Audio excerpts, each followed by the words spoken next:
Plaçons le sélecteur sur Auto-Rampe.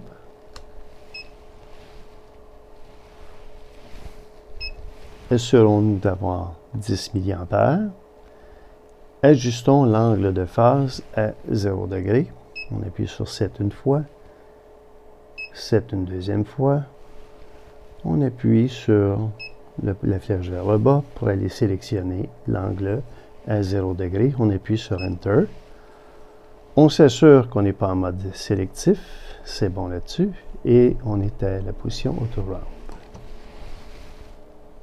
Le disjoncteur différentiel va déclencher et l'appareil va nous indiquer la valeur en courant à laquelle le DDR a déclenché.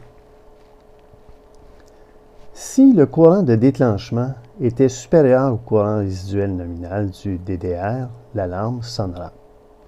Dans ce cas-là, on appuie sur n'importe quelle touche pour annuler cette alarme. Remettons l'installation sous tension. On réenclenche l'interrupteur différentiel. Voilà, c'est fait. Appuyons sur la touche Mesure pour effectuer le test.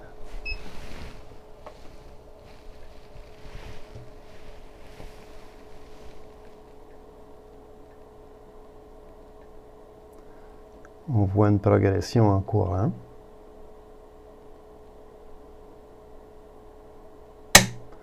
Et voilà. L'appareil indique un courant de déclenchement de 8,5 mA.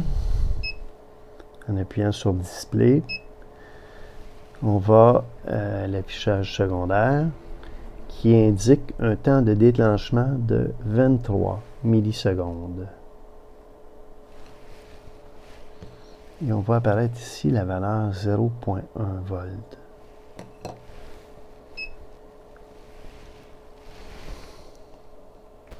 Allons voir l'allure du signal. Alors, on voit ici une progression en courant jusqu'au courant de déclenchement. Allons voir la partie du courant de déclenchement. On tasse un peu, on agrandit ça, on élargit, élargit. C'est toujours pour un angle à 0 degré. Faisons apparaître la tension pour s'assurer qu'il y a effectivement un angle à 0 degré. Donc, on agrandit encore. Est-ce qu'on a quelque chose de mieux? Oui. Alors, on voit ici qu'il y a un délai avant que l'appareil mette en marche le courant de déclenchement. En bleu, courant, jaune, la tension. OK, mesurons maintenant la valeur crête-crête. OK, on enlève la tension pour garder seulement le courant en milliampères. Alors, le CRMS est de 8,72 milliampères. Si on mesure une pointe, mettons l'alternance positive, je baisse ça à peu près comme ça ici.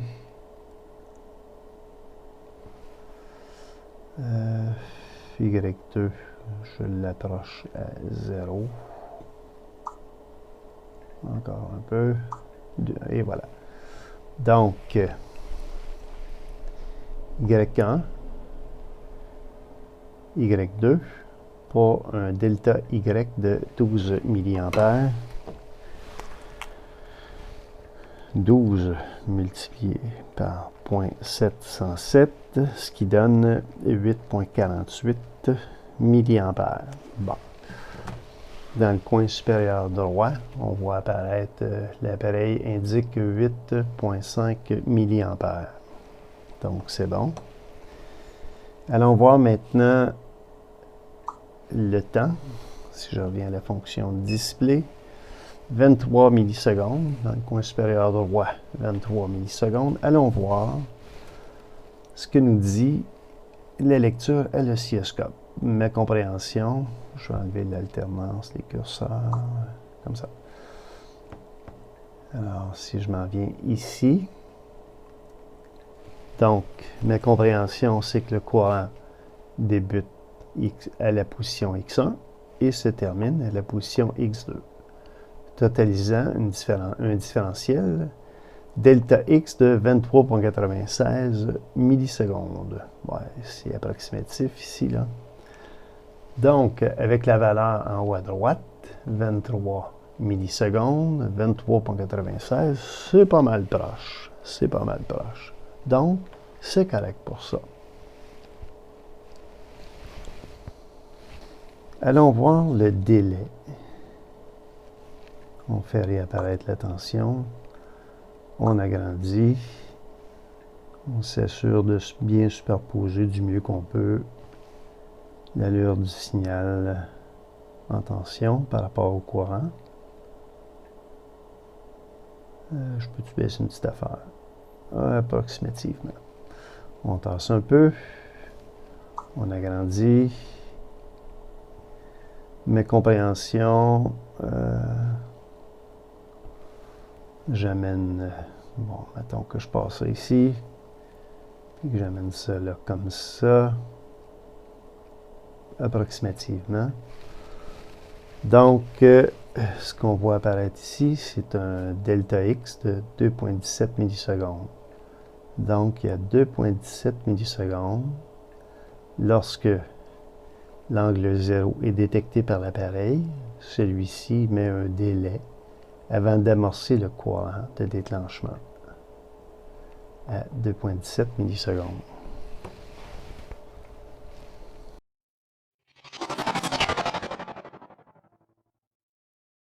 Mesure de la valeur du courant à laquelle le DDR va déclencher pour un angle à 180 degrés.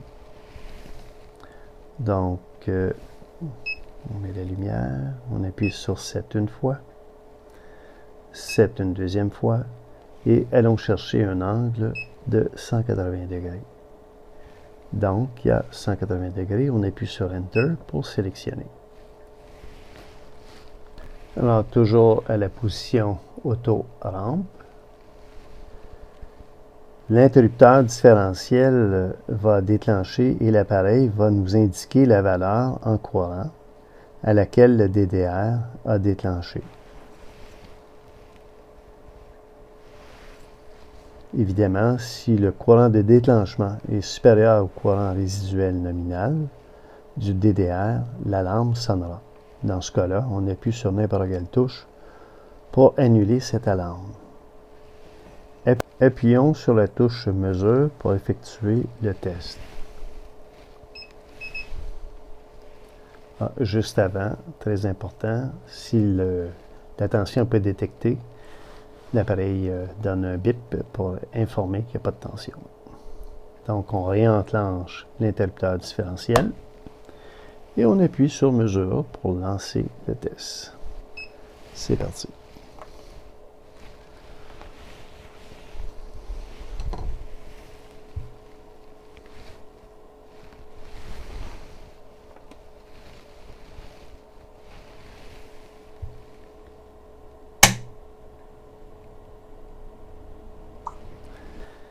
L'appareil indique un courant de déclenchement de 8 mA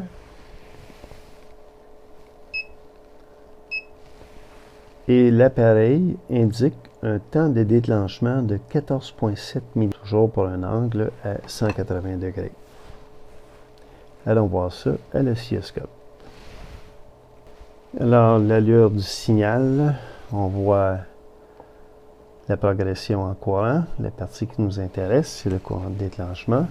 On agrandit, on élargit la période.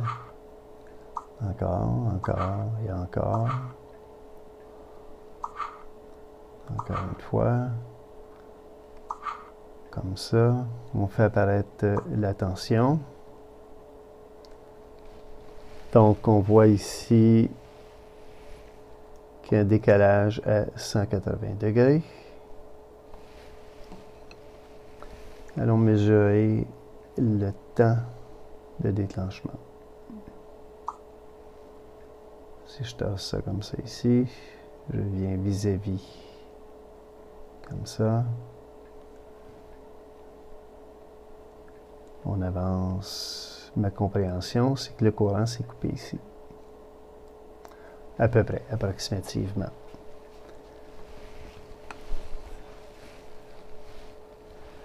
Donc, il y a X1, X2, pour un delta X de 15,52 millisecondes, comparativement à la valeur dans le coin droit de l'écran à 14,7 millisecondes. On prend une photo de ça, comme ça. Maintenant, allons mesurer le délai que l'appareil a mis pour déclencher, partir le courant de déclenchement. À titre d'information, bon, environ 2 millisecondes. On prend une photo, comme ça. OK. Maintenant, allons voir la valeur crête, la valeur en courant.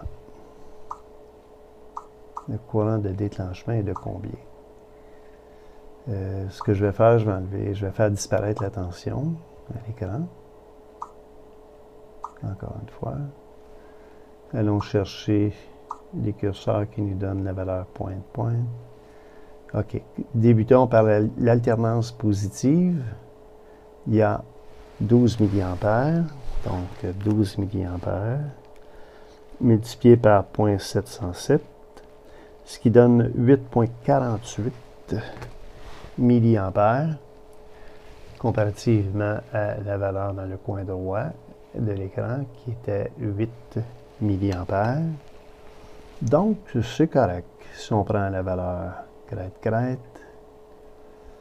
pour donner un ordre de grandeur, alors ici, il y a 22,48, multiplié par 0,707, divisé par 2, ce qui donne 7,9 mA. Donc, on se rapproche de la valeur indiquée par l'appareil dans le coin droit de l'écran.